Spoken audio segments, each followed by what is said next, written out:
Mahamat Déby. Selon voilà, ce conseil justement de la transition a conduit une transition exemplaire.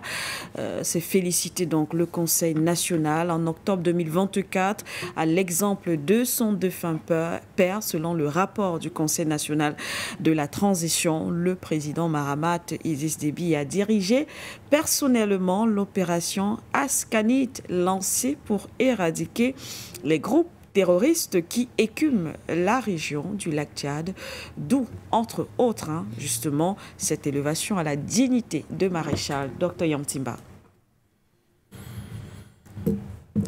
Il y a un sketch de l'humoriste français d'origine camerounaise, Mbala Dieudonné, oui. Qu'on peut retrouver sur les réseaux sociaux. Et dans ce sketch, il dit « Oh, calme-toi ». Ici en Afrique, les gens ne savent pas que la politique, c'est doucement.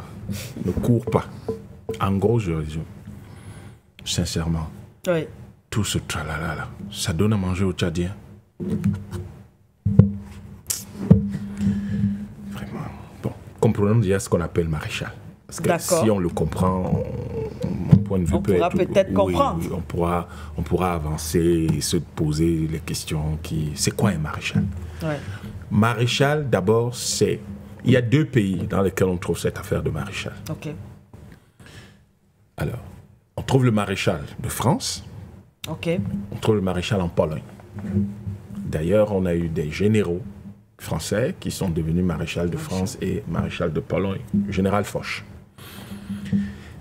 Maréchal de France, c'est pas tout à fait un grade, parce que le dernier grade, c'est le grade de général d'armée. C'est une distinction. Ok. Ce n'est donc pas une affaire militaire. D'autant plus que là, on voit bien que c'est le CNT qui... Mais on met en avant ces faits d'armes. On met en avant les faits d'armes. On peut mettre en avant vos faits de journaliste. Ça n'a rien à voir. Ok. Tous les maréchaux de France, d'ailleurs, par exemple, n'ont pas été que des militaires. Okay. Il y avait des civils, donc un peu cela. Et c'est la plus haute distinction militaire, mais pour devenir maréchal de France, par exemple, il faut être général. Il faut avoir le grade de général, c'est ça que vous avez des maréchaux célèbres comme Pétain, comme Leclerc, etc. Et en Pologne, par contre, c'est une dignité civile et qui est ex officio. Ça veut dire qu'on le devient parce qu'on occupe un poste, tout simplement. Et il y a trois postes qui permettent de l'occuper. Il y a le maréchal de la Diète, c'est le président de la Chambre basse du Parlement, tout simplement. Le maréchal du Sénat, tout naturellement le président de la Chambre haute. Et puis, vous avez le maréchal de Vovoïde, qui est donc le président régional élu dans le cadre de l'Assemblée régionale. Donc, c'est vraiment des titres. C'est lié à votre fonction. Oui. Et c'est civil en Pologne. En France, c'est une distinction militaire. Okay. Ça ne vous confère pas une autorité de grade sur les autres parce que ce n'est pas un grade militaire. C'est une distinction, ça. C'est une dignité de maréchal. Mais alors, ce qui m'intrigue dans les affaires africaines, là, où on perd le temps, on s'embrouille, on ne va pas sur ce qui est essentiel, on va partout, là. Le dernier maréchal de France vivant est mort en 67. Il s'appelait Alphonse Juin. Hein, c'est le dernier vivant. Le Mitterrand a bien essayé en 84 de nommer un type maréchal là, mais bon, c'était à titre posthume. Donc les Français eux-mêmes, dont le titre de maréchal est, je vais dire, s'il vous plaît, historiquement le leur, parce que ça date du Moyen-Âge, je crois 1185, qu'on a créé toute cette affaire-là, depuis le Moyen-Âge français. Eh bien, depuis 1967, il n'y en a plus aucun qui est vivant. Aucun. On ne sait même pas ce qu'il avait pris Mitterrand en 84. Il a voulu nommer un truc pareil. Un certain Koenig, je crois. Mais c'était à titre posthume. C'était quoi le truc? Alors, mais il y a une condition pour être nommé maréchal. Peut-être que c'est tout ça qui... Alors, ils disent de manière... C'est-à-dire que... la coutume veut que vous soyez un général d'abord, un officier général, que vous ayez commandé votre armée à une victoire. Ça peut être sur le sol français ou hors du sol français. C'est pour ça qu'on va trouver donc des gens comme Leclerc qui va avoir des victoires en Afrique, mais qui va quand même particulièrement libérer Paris. Et on a beaucoup de maréchaux, par exemple sous Napoléon, qui le sont devenus dans les guerres napoléoniennes, qui étaient hors de France. Donc, on peut devenir maréchal comme ça en France. Et je vous ai dit ce que c'est qu'être maréchal en Pologne. Moi, le problème que ça pose et que ça soulève, et c'est pour ça que nous devons être extrêmement rigoureux en Afrique sur ce type de questions, parce que je vous ai dit comme ça, c'était une boutade. Est-ce que ça apporte la nourriture sur la table des Tchadiens? Vous êtes président de la République. Tous ces machins-là, où on met les étoiles, on va mettre les bâtons, ça vous apporte quoi de plus? Président de la République, vous êtes le patron. Mettez-vous au travail. Laissez Après, il faut organiser une cérémonie protocolaire, tout ça. C'est l'argent du pays, c'est les ressources du pays. Vous perdez le temps au cadre de votre pays. C'est quoi l'intérêt? C'est quoi l'intérêt? Prenez le budget de cette cérémonie protocolaire. Créez une exploitation agricole qui produit du mil et du sorgho. Votre pays va vivre. Enfin, je crois que les Africains ont un problème avec les objectifs sérieux. Avec les vrais objectifs. C'est quoi cette affaire-là? Ça sert à quoi? Mobutu, pas Mobutu, l'autre là, comment il s'appelait? L'empereur. Bokassa. Il est devenu empereur. Mais regardez le Centrafrique aujourd'hui. Ça apporte quoi? Voilà le Centrafrique, le type était empereur. Ça apporte quoi? L'empire du Japon, c'est ce que c'est. Ouais. Hein? C'est puissant. L'empire de Centrafrique, là, c'est quoi? Il faut que les Africains arrêtent un peu de se disperser. Qu'on reste sur les choses essentielles et que ces choses essentielles, on en voit l'impact. Quel est l'impact du fait que le président du Tchad soit maréchal du Tchad? Ça apporte quoi? Ça crée quoi? Ça crée un avion? Ça construit un avion? Madame, ça fabrique un fusil, puisque l'on parle des faits d'armes. Ça fabrique un fusil d'être maréchal du Tchad.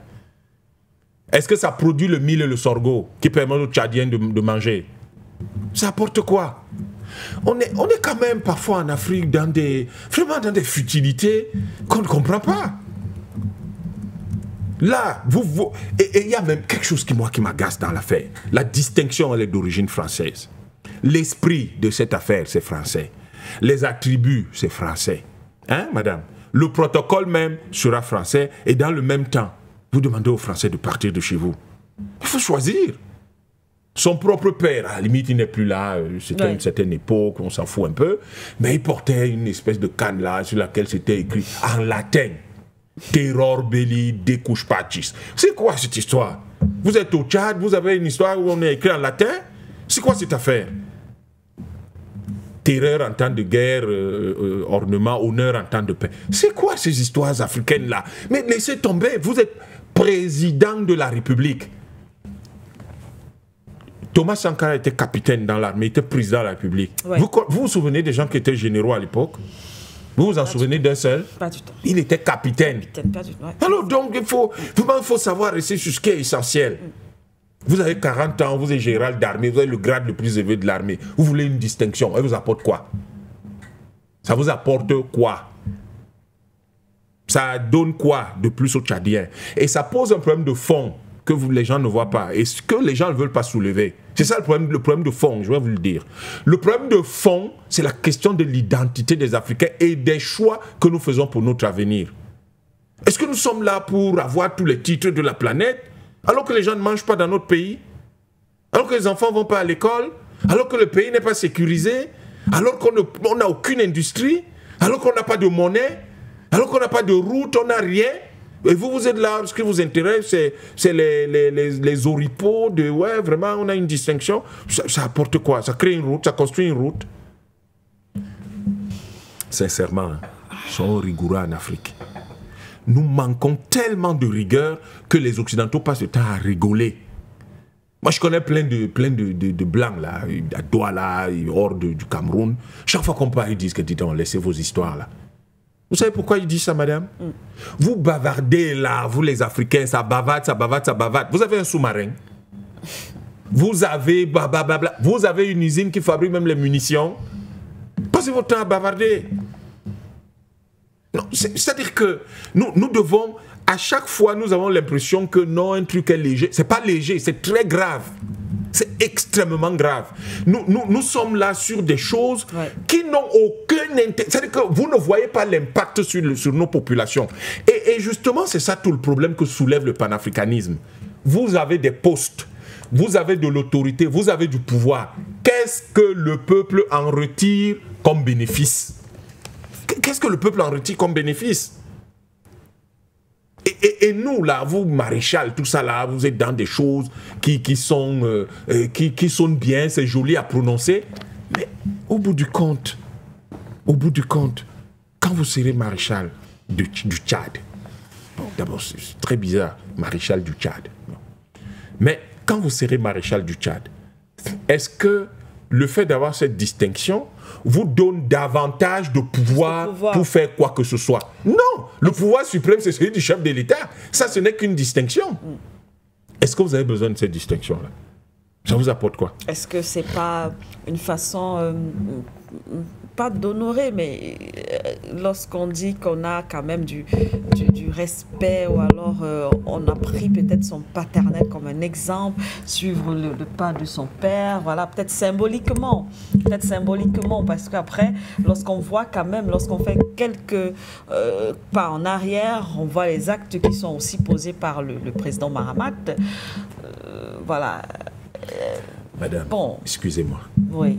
Vous voulez suivre les pas de votre père, vous suivez les pas de votre père dans ce qu'il y avait de positif. D'essentiel. D'essentiel et de positif. Ouais. Les histoires de distinction, tout ça. D'ailleurs, regardez même le père. Vous voyez que c'est les lubies d'un vieil homme. Il avait 30 ans de pouvoir, il avait un certain âge déjà. Et puis, peut-être qu'il voulait se faire plaisir là. Tous les vieux, ils sont parfois un peu capricieux. Ils veulent faire... C'est pas important. Ce qui importe, il a mené quand même un projet qui s'appelle le projet de Doba, l'exploitation de pétrole de Doba. Voilà les vrais exemples que vous devez suivre. Votre projet de Doba est où? Et le projet de Doba, c'était à peine 10 ans après son arrivée au pouvoir. Donc, vous êtes là depuis 4 ans. On peut imaginer que ça va beaucoup plus vite maintenant.